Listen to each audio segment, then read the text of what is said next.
I've been under the weather a bit lately, so if my voice still sounds a bit hoarse, then that's why.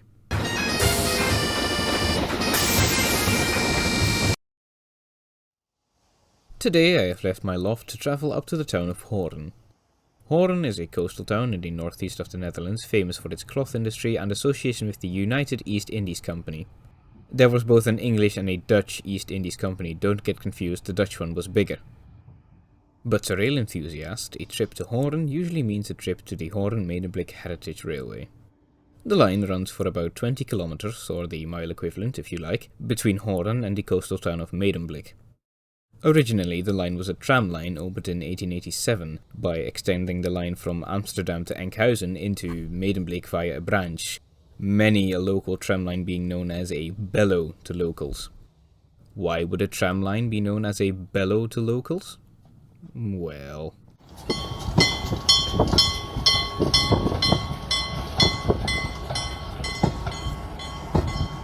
The best known type of locomotive to work tram lines like this in the Netherlands was the NS 7700, themselves also nicknamed bellow.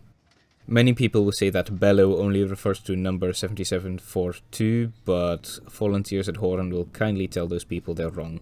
The 7700s were only classified as such by the NS. The company preceding it, the Hollandse IJzeren Spoorweg Maatschappij, ran them as series 1005, but for the sake of this video I refer to the class as just 7700s. They were built in batches between 1905 and 1914, and were said to have an in-service speed of 50 km an hour. The majority were built by Werkspoor of Amsterdam, though Henschel and Schwarzkopf also contributed to a total of 44 locomotives. The 7700s didn't have a monopoly on tram lines, of course. Diesel rail buses were introduced in 1929. Many Dutch tram and local lines were run by independent companies. In the case of the Hoorn to Medemblik line, this line was built by the Lokaal Spoorweg Holland Noorderkwartier, but the previously mentioned Hollandse IJzeren Spoorweg Maatschappij ran the trains. A question often asked about a line like this is, what makes this a tram line and not a regular railway line? Good question. The law doesn't know either. Due to just about every municipality having different rules when it comes to trams, some trams require to have covered wheels, some require to have a bell, and others were not allowed to produce smoke. So, to answer the question, this is a tram line because the builder said it was. The line became NS property in 1938, when the HISM was amalgamated into the national company, though by this point no tram had traversed the Medemblik line for 3 years. The problem with a local and tram railway in the Netherlands is that the Netherlands is a very small country. Why plan your journey by train if your trusty bike can take you where you want to be within the hour and whenever you'd like? And when it's raining, and it often does, a bus usually provides a more flexible service than a local train. Goods traffic actually persisted on the line and was still running when the enthusiasts resumed passenger services in 1968. It was actually still running in the 70s when the enthusiasts took that over as well. As a preserved railway, its locomotive stock consists mostly of tram locos and industrial shunters. When I went for a visit, the train was hauled by number 26 of the Limburgse Tramweg Maatschappij. Number 26, named Engineer P.H. Bosboom, named after the NS director who held office between 1969 and 1973, is perhaps the closest thing the Netherlands has to an internet-famous locomotive.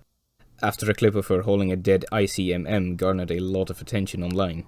She's also a crew's favourite, being very light and very powerful, and the gear is easy to maintain and oil. In fact, the crew can oil the locomotive without having to step off, as there is a door in the front of the cab allowing a crew member to just walk through and hop under the boiler.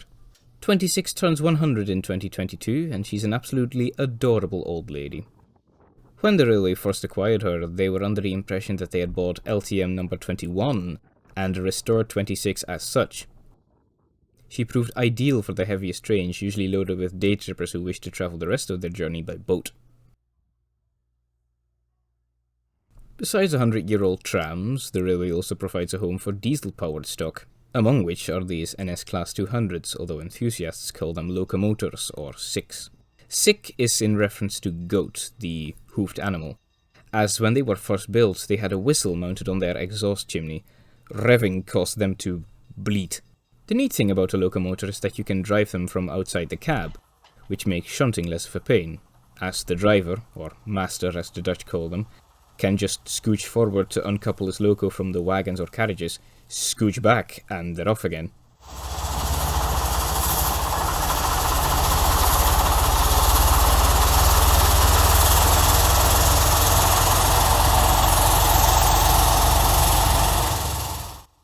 At the back of the yard was this Plan U diesel-electric multiple unit, with its head code reading shunting.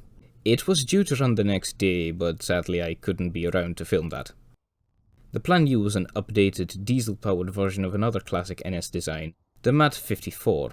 The 54 class was nicknamed Hondekop, or Dog's Head, due to the shape of their nose. Similarly, the 1960-built Plan U rejoiced in the name of Apekop, or Monkey's Head. As far as coaching stock goes, a lot of Dutch heritage lines don't run with Dutch coaches. My train consisted mostly of Austrian coaches, the short wheelbase vehicles with the verandas. One of the carriages has been converted into a buffet car where they serve you poffertjes, which are basically just miniature pancakes. Some Dutch vehicles are in the Hoorn shops for overhaul, as is the 1938 replica of the Arend. It usually resides in the Dutch Railway Museum, but she is usually capable of steaming, so she needs her revisions too. It is very hard to rate a heritage railway due to the amount of effort the volunteers put in, but if you were to go to Hoorn, you shouldn't set yourself up for seeing giants of steam. But without these little locomotives, the big locomotives would be left, well, to fetch their own coaches, mostly.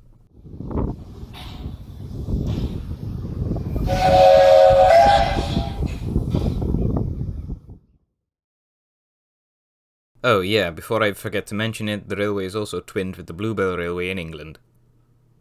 I don't know what that means.